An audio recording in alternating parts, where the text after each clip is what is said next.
My name is Dexter, and I will be giving a talk today on how I do stop-motion animation with Legos. I will be going through my entire process from an idea all the way to a finished short film or video that you can post wherever you'd like. I will be going over some key components as well as providing you guys with a live demo using software such as Premiere Pro and Dragonframe, which is the world's best stop-motion software. So, I'm excited. I think we should just jump in. My name is Dexter. I do stop-motion animation with teeny tiny little Legos, and I think I'll have a fun time sharing my process with you on how I make them. And yeah, so I'll show you, before I jump into the presentation, I'll show you a little animation reel that I put together. So this just is a little intro to what I do on a daily basis. Here we go.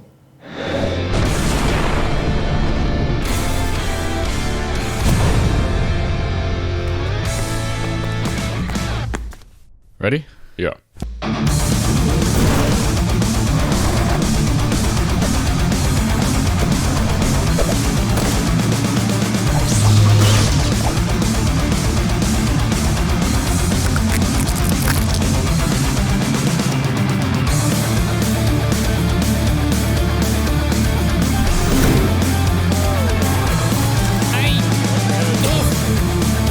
You didn't come too?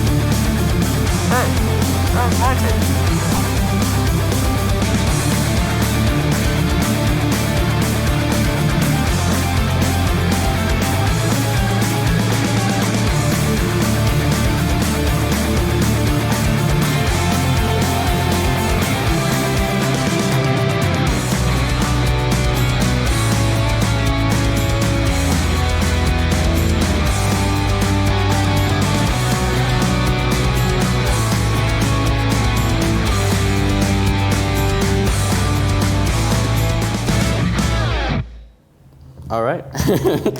All right, well, you can see I've been pretty busy the last 4 years making tons of little short films with these Legos. And yeah, so basically, let me start the slideshow again.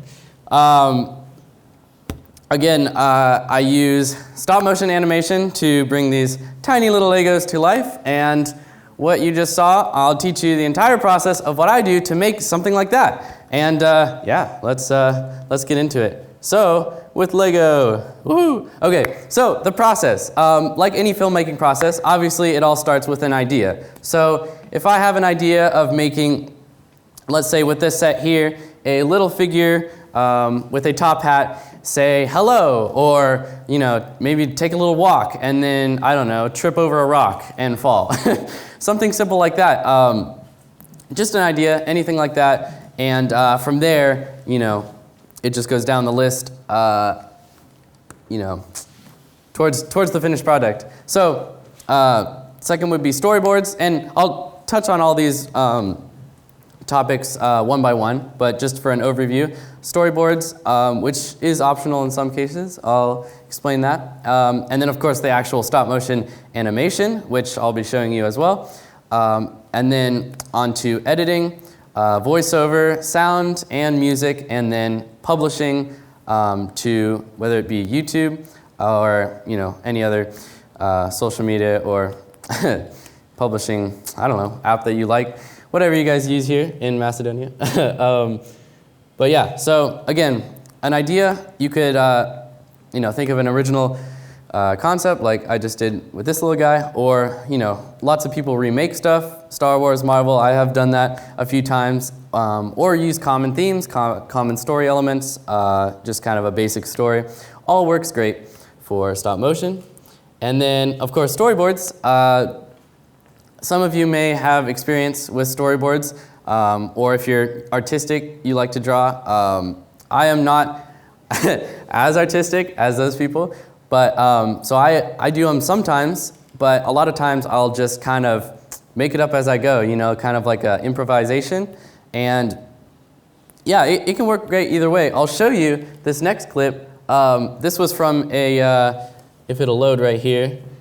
All right, so Christmas is tomorrow. And what that means is that people are going to want presents, which usually include Lego, which are expensive, very, very expensive. And we don't have much money this year. I mean, we can't even afford elves. What do you want me to do with all these plants? Just leave them there. Here's an example of storyboards. Very rough, obviously. I am not a good drawer, and I have terrible handwriting. Although this was like 3 years ago, but nothing has changed, trust me. But no, so it's very simple, little drawings and with words, just to kind of give an idea of where the story's going to go. And then, of course, set building is the next step. And right here, I just have a simple, Lego base plate with a little Lego building right here, and then, of course, the little figure. And, it could be simple, but it doesn't necessarily have to be Lego. I've seen people make little forests out of just twigs they find in their yard, which looks actually really cool. And for example, a lot of the sets that I use, they'll be very, like looking at it, you'll be like, what? That's just like 2 walls. But in camera, it'll look like a huge set. So, of course, you only have to build what the camera sees, which is another great thing about animation. A few more examples. So, Legos versus standard puppets. If any of you have seen any movies from either Leica or Aardman, they've done Wallace and Gromit, Missing Link, Coraline, Paranorman, all those big movies. Usually they're using giant puppets from 6 inches to about 12 inches or 15 to 30 centimeters, which is about here to around here. So it's a good size. Anything bigger is kind of too clunky, and anything smaller is, it gets really tiny, hard to move. So that's what they usually use. The thing about Legos is, obviously, this is not very tall. This is like barely 2 inches. Or 4 centimeters. So compared to a regular stop motion puppet, that is very small.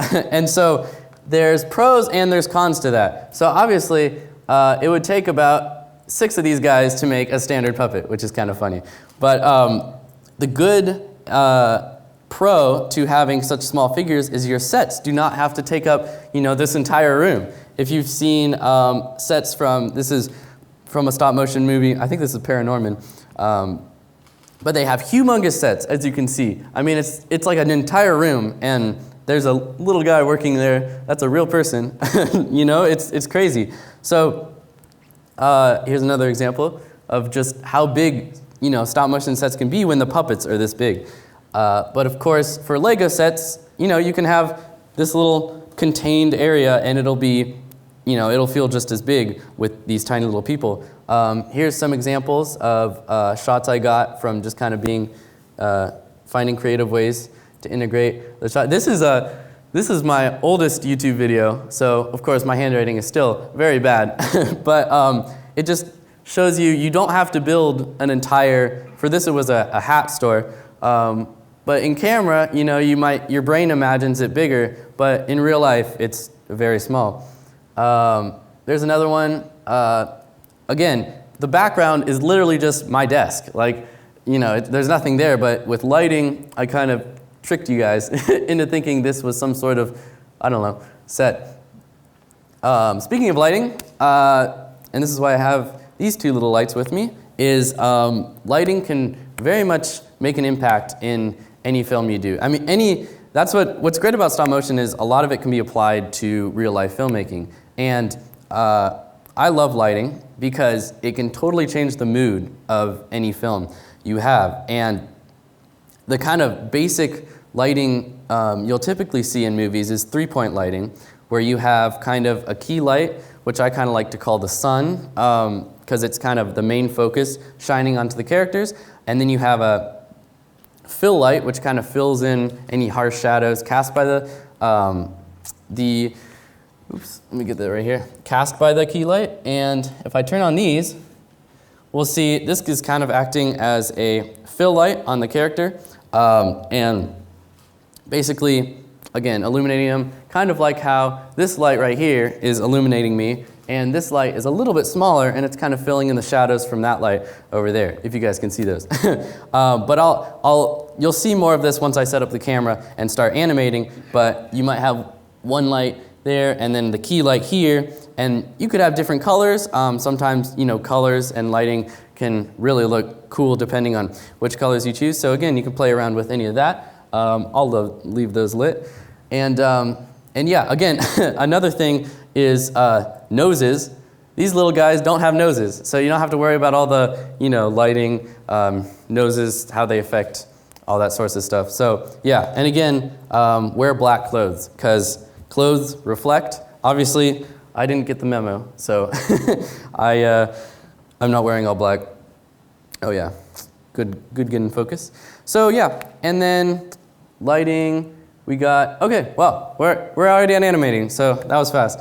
So I'm gonna be using Dragon Frame for animation, which is actually the software that most stop motion studios actually use. And we have one right here, and I'll be giving it away to somebody as well. Dragon Frame was nice enough to supply me with one. But yeah, I'll be kind of demonstrating how that works as far as software. And if I go over here, all the way over here, I have it open once it loads. And I will be using, you'd think I'd use a camera, but I could actually just use my iPhone, or you could use any phone, it doesn't have to be an iPhone, with this thing called Dragon Frame Tether. It's an app that you can get, download for free, and just with a simple cable, just USB, plug it in, and once this loads, I should be able to show you what I'm animating. So I'm going to try to relaunch Dragon Frame 1 second. Oops. Here we go. I'll make a new scene, call it test 3, and I'll go ahead and show you what it looks like. Say okay to all that. And okay, here we go. So this is the software that most stop motion studios use, and it's very complicated. Obviously, there's many components, like any software, especially as 3D software. There's can be tons of stuff that you never touch. But what it is good for, though, is taking frames, and you're able to switch back and forth between the frame you just took and the frame you're going to take. So it's very handy. I'll show you what that means. But once I get this hooked up, you'll be able to see what this phone sees in 1 second. Here we go. I think I have a slide showing what Dragon Frame Tether looks like. I'll get to that. Yeah, there it is, Dragon Frame Tether. So that's what the app looks like, if you guys are interested. I'll come back to that slide, though. And Dragon Frame should be working, and you guys could see, there we go. Okay, so here's you guys. Well, you guys are all dark, so the light's kind of blinding. Let's see, there we go. So you can see what I see now, and if I bring it over here, you can see the set like that, and yeah, that looks pretty good. But before I do any animation with that, I'm going to actually bring up a volunteer in 1 second, because I want to showcase a component to animation that a lot of people kind of, what's the word? They don't understand. I didn't understand this at first when I first started, and that is the concept of easing in and easing out. So in a second, I'll call up some lucky person, whoever wants to come up and be my life-size puppet, if you will. So I'm trying to see you guys. So if you guys are raising your hand, if you guys want, there's one volunteer. Yes, okay, you, one volunteer. All right, yeah, you can go ahead and come up. All right, you guys don't want to be volunteers? Come on. No, it's fine. I totally understand. You're like, who is this guy? What is he doing? But I'll probably place it around here. Yeah, you could just come up on the stage somehow. I don't know. Whatever your rules are here. And it might be easier to see if, can we turn on like the main lights for a second? Would that be possible? Okay, perfect. So, let's see. I'm trying to think what would look best here. Okay.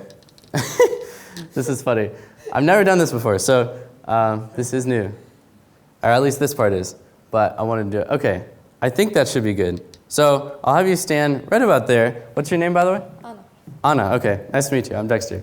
Thank you for being my volunteer. Okay, so just kind of stay right there for the moment, and I'll kind of adjust the focus. What's great about this program is you can actually adjust all the focus and camera elements from within the program. So as you can see, I'm adjusting the focus, and now Anna is in focus. Okay, so maybe stand right about here, sorry. And then I'll look. I'll probably have you face, so I'll probably move this over here and have it face this way. Good plan. Okay. Oh yeah, I think that works. Awesome. Okay, thank you guys for bearing with me. All right, perfect. Okay, now it's gonna get fun because I'm going to show you just how cool you can,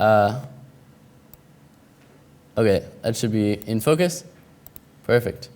All right, so I'm gonna use this little remote control, and if I come around here, it should allow me to control the frames being taken at the bottom. I think that should be working. Yes, here we go. So there you go. You can see it switching in that bottom left-hand corner. So I'm going to just kind of explain this concept with a live person. So basically, essentially, easing in and easing out. Have you guys heard that, by the way? You guys, okay, do you guys know what it means? Yep. Or like, you do know what it means? Okay, well, for the people watching, and I don't know, this might be just a refresher, but it might be cool to see it being used on a real person. So again, it's kind of the thing of, humans don't move like robots. We're kind of starting slow, going faster, and then ending slow. If I'm giving a wave, obviously, it's not going to be a perfect robotic movement. And the same applies for stop motion animation when you're moving a character, or I assume 3D animation, where you're not going to be doing a crazy robotic movement. You kind of want to simulate humans' natural movements, I assume. So this is going to be fun. So I'll have you stand like this, maybe, and give me like a practice like wave, like sorry, I did it like really weird. So like maybe kind of like you're hailing a taxi, like kind of like that, like hi. Okay, perfect. Okay, so basically I'm just gonna like live animate her doing that exact same move. So we'll just kind of like a simple like hi. Like that, maybe.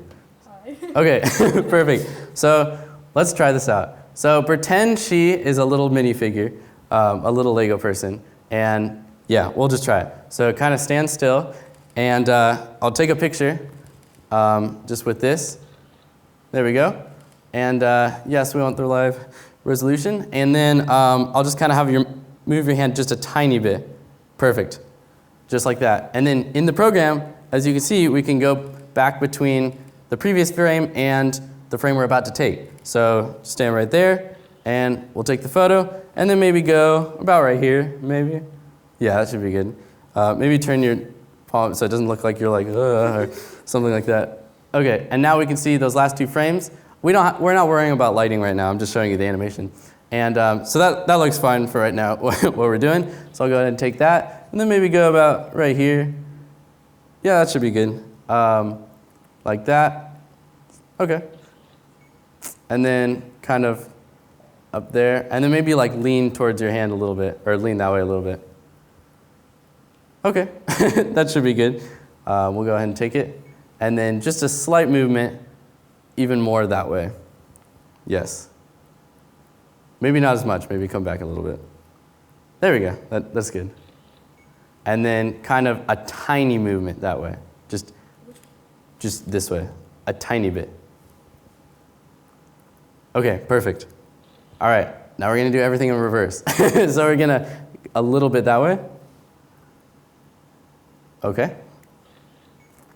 Okay, I might look a little rough, but it's my first time doing this. I wanted to show a live example. So a little more this way, and then kind of start bringing your hand down a tiny bit. Okay. And then go a little bit more that way, and start bringing your hand maybe even lower, maybe, because it doesn't want to be awkward. That's probably good. That looks great. and then maybe about right here for your arm, and then just kind of slightly move a little that way. Great. As we can see, looks okay. We'll see how it looks after all of this. And then maybe put your hand at about there, maybe a little lower. There, and then start to shift this way again. All right, and now put your hand almost all the way to your side and shift this way a tiny bit more. And now just kind of rest it at your side and stand normally. Okay, we'll see how that looks. And then just kind of go this way a tiny bit. Oh, I think it's fine. I'll just take a bunch at the end. Okay, so this is very basic. I just wanted to focus on the key aspect. Let's just see how it looks. You can turn and look at it. Okay, wow. All right, that didn't work as I... Let's see. I have it in 24 frames per second. By the way, you don't have to shoot in 24. I usually shoot in 15. Okay, actually, that doesn't look that bad. So you see, she does a little wave, and it's not super robotic. There's a little bit of weight shift, but thank you so much, Anna. You can sit down. Everyone, give her a round of applause. She was very patient with me. I wouldn't have been surprised if she slapped me before that was done. Okay, so let's try that with a person a little bit smaller right here. I'm gonna grab the tripod, and we'll see how it looks on a minifigure. So, again, now that you guys are familiar, or have had a mini refresher if you guys were already familiar, on how easing in and easing out works, I'll show you on this little guy. And let me just grab this. What's funny is, again, you don't need a super expensive setup to do this. The stand I'm just going to be using is something I 3D printed in 8th grade, so you do not need anything fancy. Put that right there, and I'll put the phone in it like this, and I might, let's see, I don't want to block the camera, yeah. Is that good? Not blocking anything? Great, awesome. Okay, so again, I'm gonna go up here, and looks like the camera is flipped, but I can change that by going to orientation, right there. And you guys can see that all right? Okay, perfect. So here's our guy. I don't know what his name is, but he's our main character for the shot. And I can prop up this, I don't know, I just printed out this sky background, which a lot of the stuff I use just backgrounds I print out or that I find at local craft stores. They have giant either white backgrounds or with clouds. And so I'll just kind of stick that behind here. We don't need to have a giant gap. And I wonder if, can I slide in this little? No, okay. It should be fine for what we're doing. And I'll just kind of lean that like that. And again, for a backlight, you can always bounce it off a whiter poster. So I have a kind of, this is white. Obviously, it's not fully white, but it's going to reflect light because of how light it is. And so, does that make sense? I think so.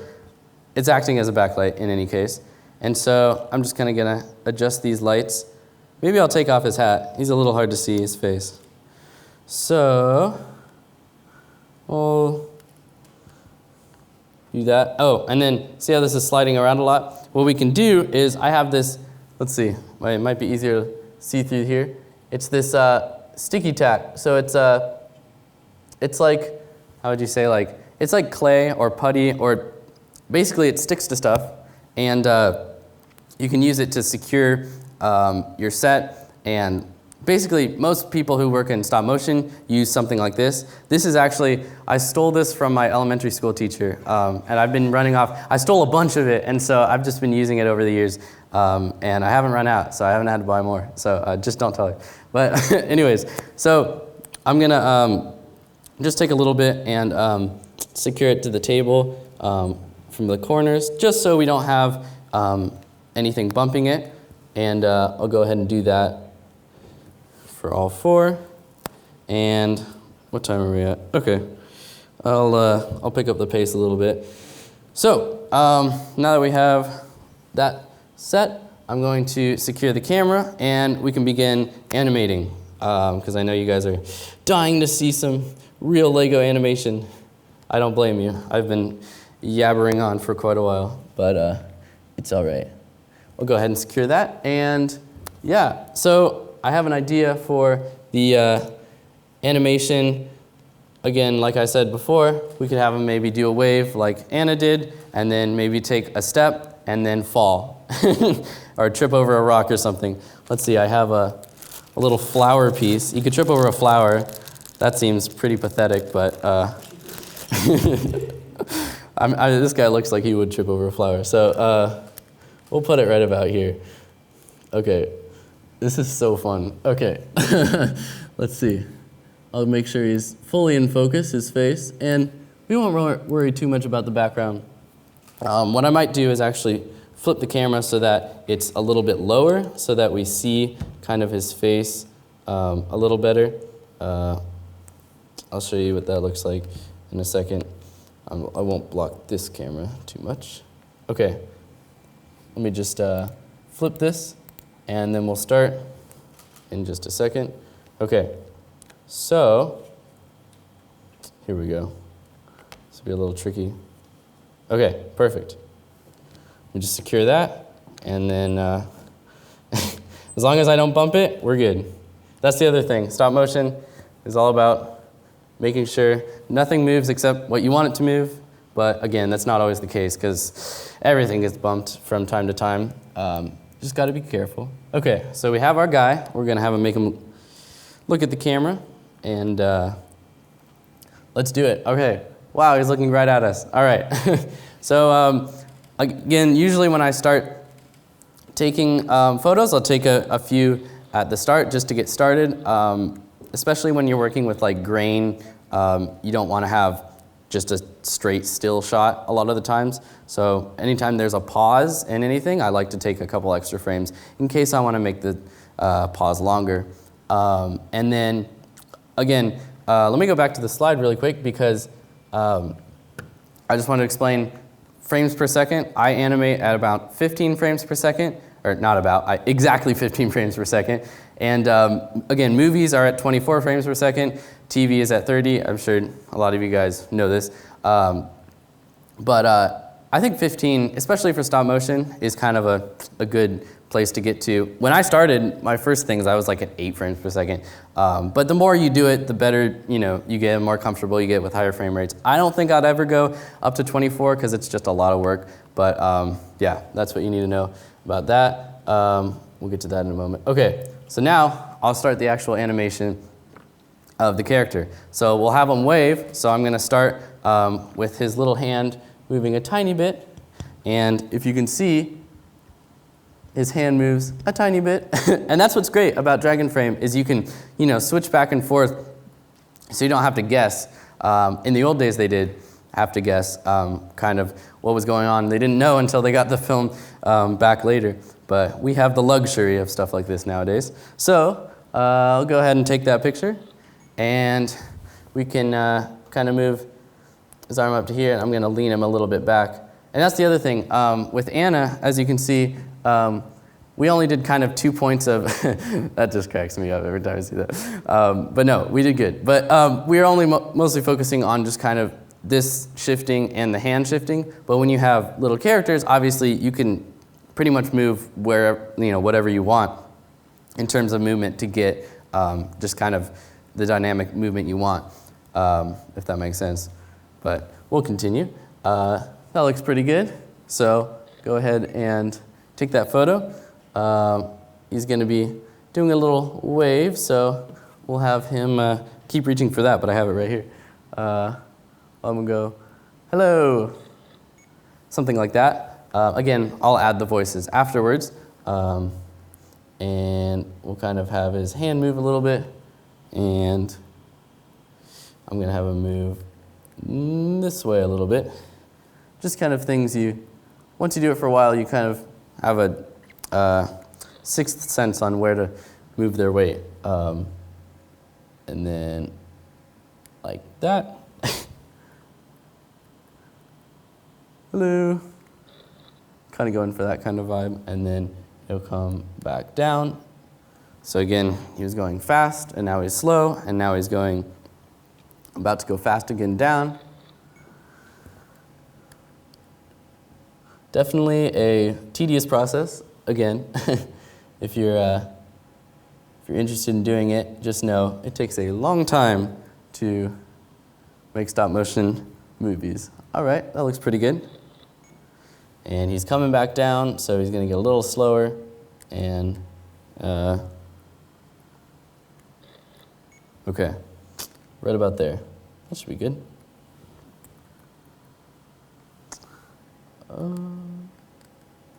There. Perfect. Okay. And then I might do just a tiny micro movement at the end just to sell it a little bit more. Okay. Let's see how that looked. Not that one. Okay. So a little robotic, actually. I didn't do a perfect job, but that looks fine. It looks like a little hello wave. I'd say I'm happy with it. So now that we have that, I'm going to make him walk. And as usually what stop motion people have is kind of a walk cycle. And any animation, you know, it's kind of like if I'm walking, I have what I start with is, you know, arms together, feet together, and then I take a step. My opposite arm is walking with the opposite leg, and this arm's going behind. And then I have the kind of phase where I'm stepping between both feet and then switching to this foot, and then I'm back here, and then it starts, what foot was I on? Then it starts with this foot, and kind of like that. Wait. When you think about walking, it's hard to walk. You know what I mean, though. So the minifigure walk cycle is just 4 steps, and it's, like I said, it's the standing, 1 foot, between the foot, last foot, and then standing. I'll show you what that looks like. So first I'm going to have him turn. So I'll have him just start to turn a little bit. So he's walking towards the flower that he will inevitably trip on, sadly. We know that, he doesn't. We can't warn him in time because we are the ones animating him. And so far I haven't bumped the background, which is great. Oh, didn't mean to play that again. Okay, so as he's turning, I'm actually going to lift his foot off the ground as he's about to turn like that. And he's going to go all the way to there and begin the walk cycle like that. And so now he's going to be stepping. What's great about Legos is, as you can see, he sticks to the studs, but then you can actually, there's this trick where if you put the legs just right, you can balance the minifigure in the middle of the studs, like so. And that's perfect. So it just balances there. It's just like magic. So we got that.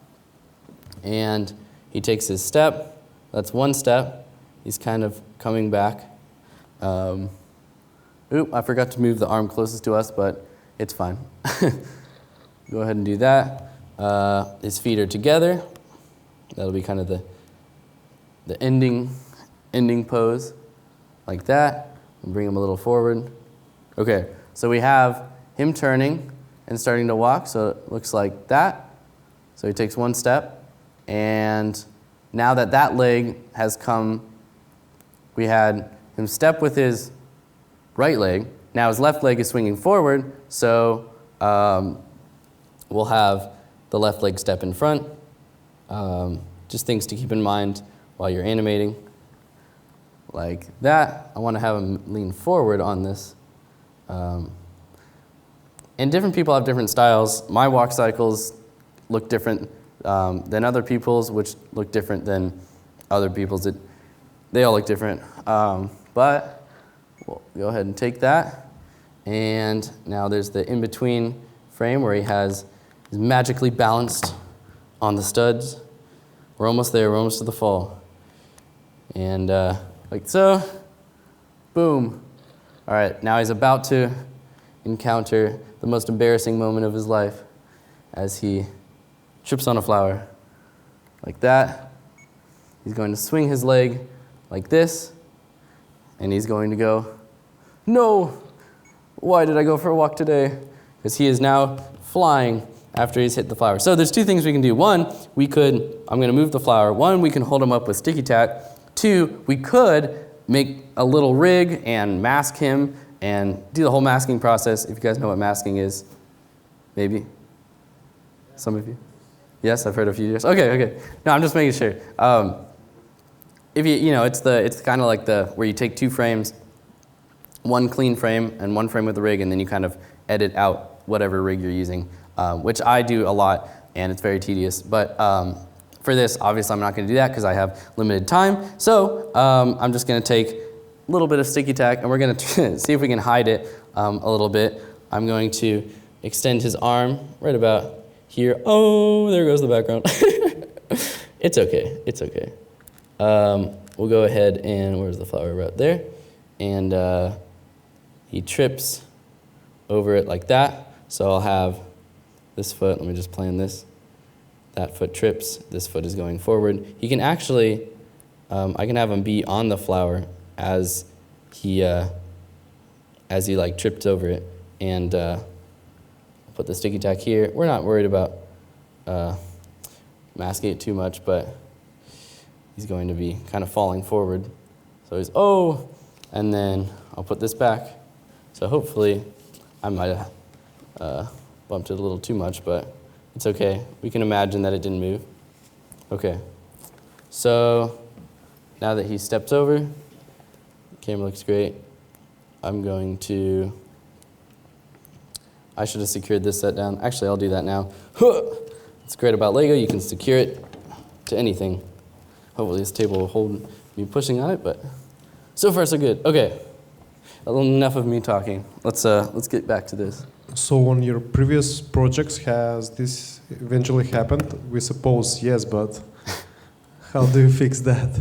You mean like the bumping? Yes. Yeah, it can actually get, obviously right now I'm not worried about making it perfect because I know I have limited time, but if it was me at my house, if I bumped it like that, that's at least maybe, that could be 20 minutes to a half an hour of, not 20 minutes, maybe 10 minutes to a half an hour of me redoing it, trying to make it perfect again, because that's just how I am. You start from the beginning, or are you trying to find this exact same position? Well, sometimes it depends, because sometimes you can actually get away with it. I usually try not to delete stuff. I usually try to be, kind of recycle. If I had accidentally bumped the camera, I could maybe start moving the camera then. Maybe it was like, oh no, accidentally, and I can't get it perfect. Then I can maybe start moving it, just kind of, I don't know, as maybe a side pan or something like that can sometimes look good if you really don't want to start all over, which I never really do. Does that answer the question? Perfect. Awesome. Okay. Wow, he's just sprawled out now. Let's see how that looks as he takes his step. Oh! Perfect. Okay, we'll go ahead and take that photo. And then to kind of sell how hard he hit the ground, I'm going to have him kind of do that.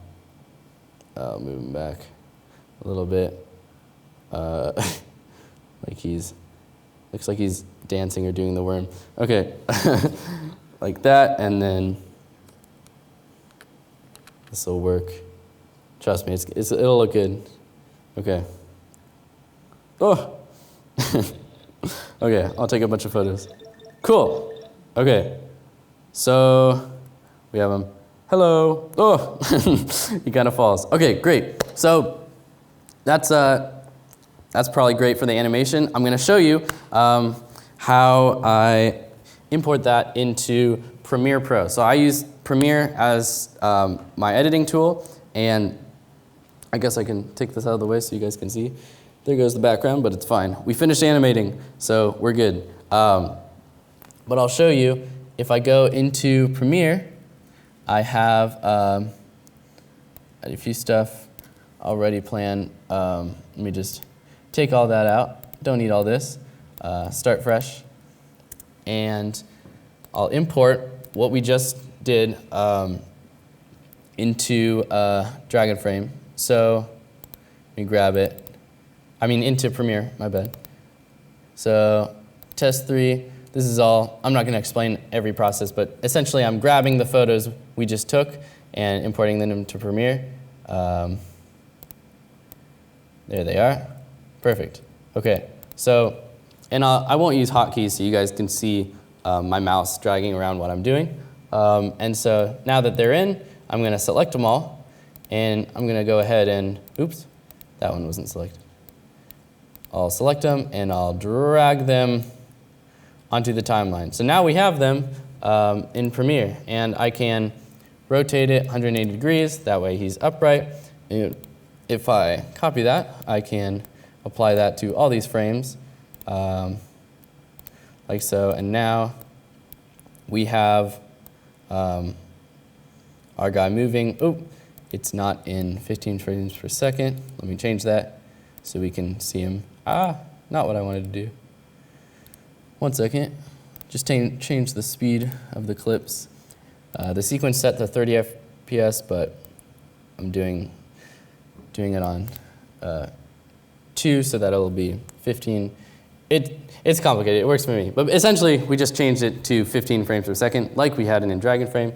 And now, if I play it, oh, it's buffering a little bit. Hold on. Hopefully, one of these times, it needs time to think a little bit. But it should be playing smoothly in a second. Smoother. Come on, Wi-Fi. You can do it. Okay, well, frame by frame, we know what's happening. He's falling and tripping and face planting. So at this step, now that we're running with this, I can turn these off so there's not glare in the cameras. But now we'll move on to voiceover. So I'll go back to my presentation. This will be the second to last step. Where did it go? Here it is. This will be the second to last step of the film. So I voice all my characters because I like doing it myself, but I'll have one of you come up in a second if you guys want to do it. Not yet though. You guys can you guys can think about it. But use a good microphone. I'll just be using this, but really any microphone would be great. And then acting it out, I like to act out my voice acting. And people in movies do too, in animated or stop motion movies. You know, if someone's like running, they'll kind of do this, kind of to simulate that movement, or I don't know, reading a book, they might actually read a book, just to kind of help them get into the character. And then, again, this is a really big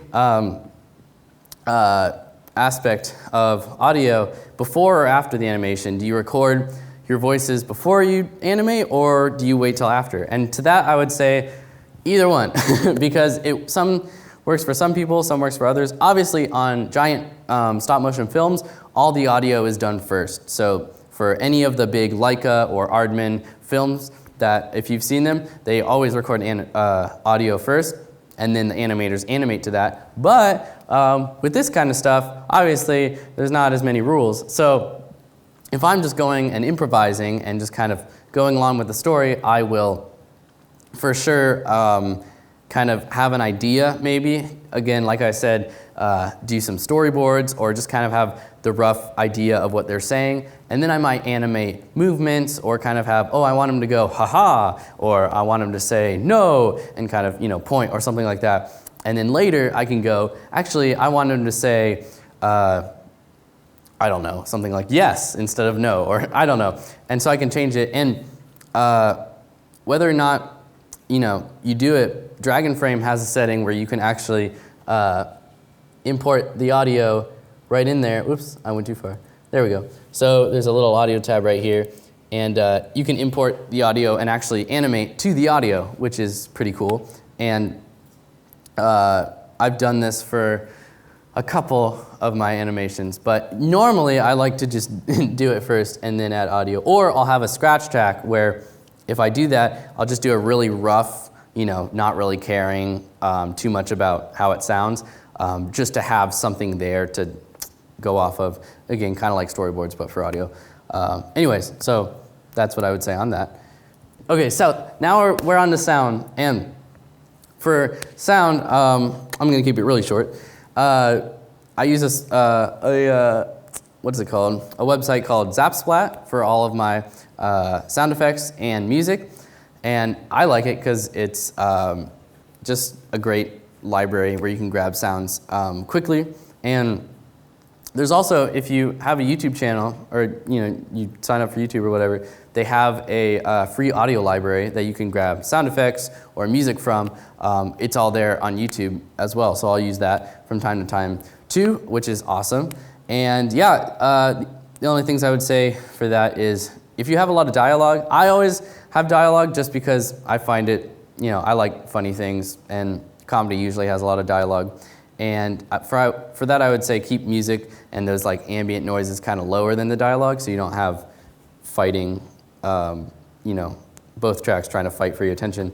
So yeah, and then keep it consistent audio levels. You don't want to have, them trying to listen and then blast their eardrums out with some giant explosion sound effect. But yeah, okay, I'm gonna do this. Does anybody want to volunteer to voice act? You just have to say 2 things. Nobody? I don't see any hands. You got it? Okay, my man, let's go. All right, perfect. We got one. So I'm gonna just have you say the two words for the guy we already animated right here. What? Oh, you can come back here. What's your name? Andre. Andre, nice to meet you. Okay, so I'll have you. Let's see. Let me plug these in really quick to the laptop, and Andre is going to be our voice actor. So go ahead and put these on really quick. Yep. Thank you.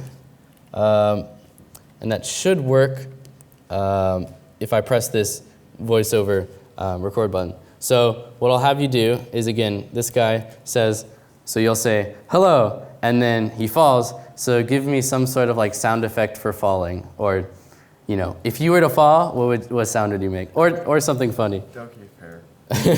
Okay, so I'll go ahead, and don't worry if it doesn't match up. I'll match it up afterwards. I was about to end the task. All right, ready? Yep. So you got it. So hello, and then sound effect. 3. Hello? Oh. 2, oh no, you're good. Go. Hello. Oh shit. No. Okay, I'm gonna do that one more time. Don't swear. I'm sorry. I don't usually include swearing. Okay. We'll make it kid friendly. No, it's fine. You didn't know. Okay, ready? Hello. Oh. All right, perfect. Okay, you can sit down. Thank you so much. Yeah. No. Everyone, give him a round of applause. Yeah, thank you. Yeah, yes, for sure. Okay, so I'm gonna take that audio we just heard, and I'll go ahead and I'll make it louder so we can actually hear that. 20 should be good. So we have, Oh. so that's his ow. Where's his hello? Hello. Okay, I'll just make it super loud so you guys can hear it from there. 40. Here we go. That might be too loud. Actually, where's the microphone? You have it? Okay. That might be better so I don't blast it through the computer's speakers. Perfect. I'm excited to hear what this sounds like. You got it? Thank you. Okay. Here we go, moment of truth. So we got... Hello. Oh. Okay, that was perfect. All right, let me just match it up. Actually, that matched pretty well. Actually, that did match fairly well. I'm just gonna cut it here and drag it over there. Let's see. Hello. Oh. A little bit of echo on the, just because we have all this, but I'd say we did pretty well. All right, cool, thank you so much. Just one more thing, back to finish out my slides really quick. Again, I use Premiere for editing. Stop Motion Studio. A lot of you might not have Premiere. It is, Premiere Pro does cost money, obviously. And so there is a free option on the phone called Stop Motion Studio. right there. That is my favorite one. You can just use it on the go. You don't need Premiere, and you can edit within it. Everything's just on there.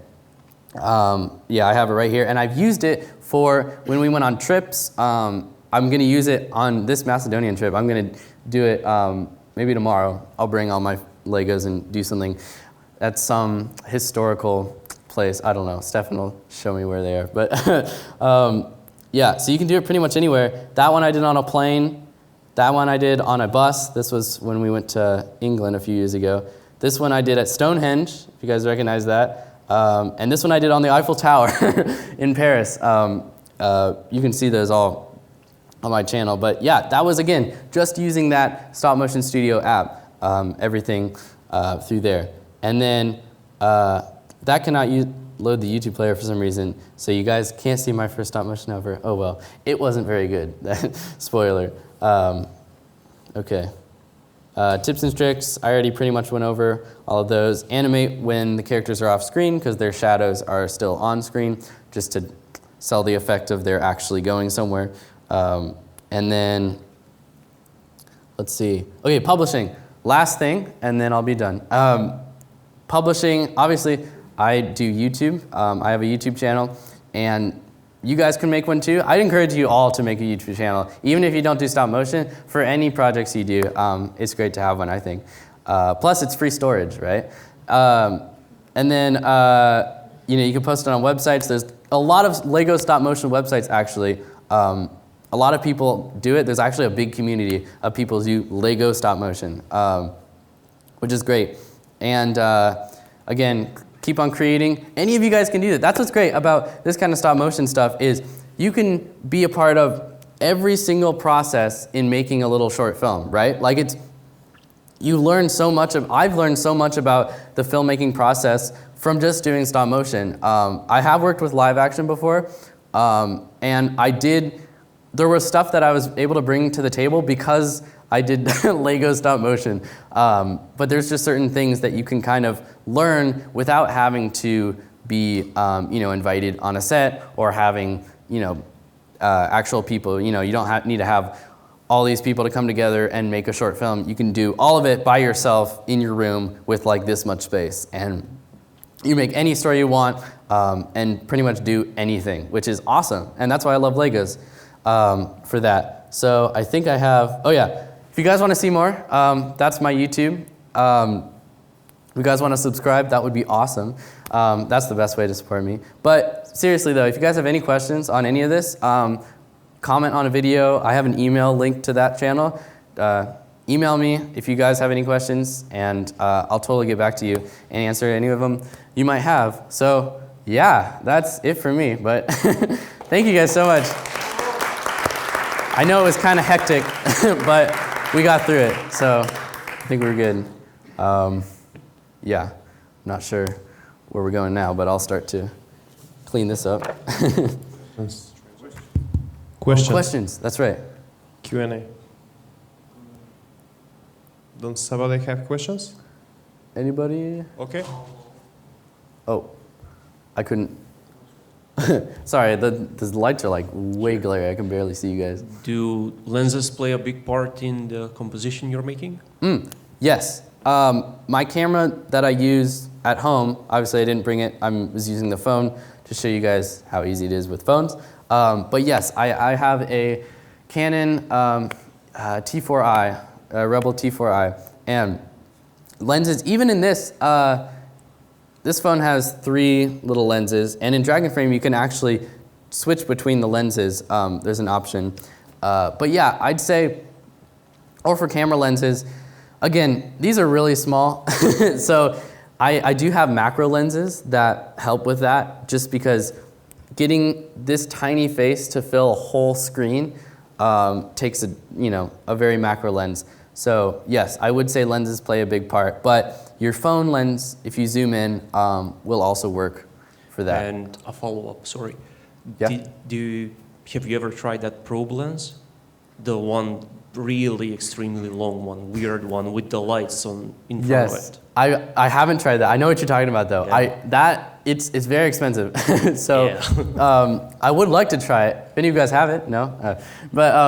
someday it would be cool to try that. I know a lot of big people who do Lego stop motion. They use that one, and it looks really nice. But again, very expensive, and yeah, I will someday though. I would like to. Anybody else? Question me. Have you tried clay stop motion? Sort of. I haven't, like the traditional where you like have a clay person that you make out of clay, I have not. I do want to try it though. I probably will try it like when I get back from this trip, because I have been wanting to for a while, but I haven't yet. But I have used stuff other than Lego, people, as you know.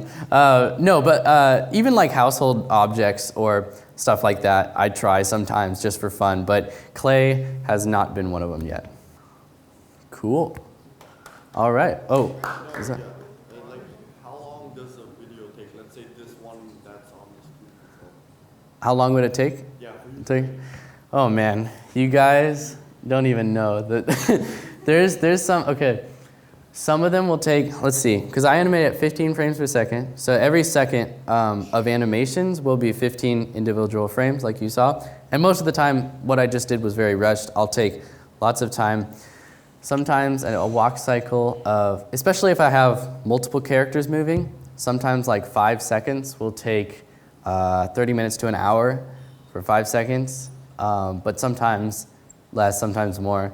I'm working on most of my videos will take around 20 to 40 hours for the whole process, like animation, editing, sound, because I'm doing all that. So all that combined would be around 20 to 40 hours. I'm working on one though that I should be finished in a week or two that I've spent almost 100 hours on, my most latest one, which it's again what we were talking about earlier of knowing when to stop and knowing when it's good enough. I don't know when to stop. I'm very bad at it, but I'm getting better at it. But it's a lot of just very fine things that only I would notice. But again, it's kind of one of those things where it's like, I just need to do it. I don't have anyone telling me not to, which is why I do, what do you call it? I enter a lot of contests with deadlines. One of the most popular ones, if you guys are interested in doing Lego stop motion, every year there's a 24-hour Lego animation contest that goes on by a website called Bricks in Motion. But everything has to be done under 24 hours, like a real, like one of those film festivals, but it's strictly for Lego stop motion. That I love to do because, you have to do it. There's no, oh, I'll do it tomorrow, or oh, I'll work on it later. It's like, get it done, which is great. So deadlines really help me with that. But again, what was the question that you asked? Did I answer it fully, I think? How long does it? Yes, okay, that's right. Man, I can't believe I forgot that. Yes, so that's pretty much how long it will take. But they're not all 100 hours, but they can get pretty lengthy. It is a tedious process. I mean, stop motion is not really designed to take a short amount of time, obviously. But yeah, cool. Thank you. Thank you. Thank you guys for coming. Awesome.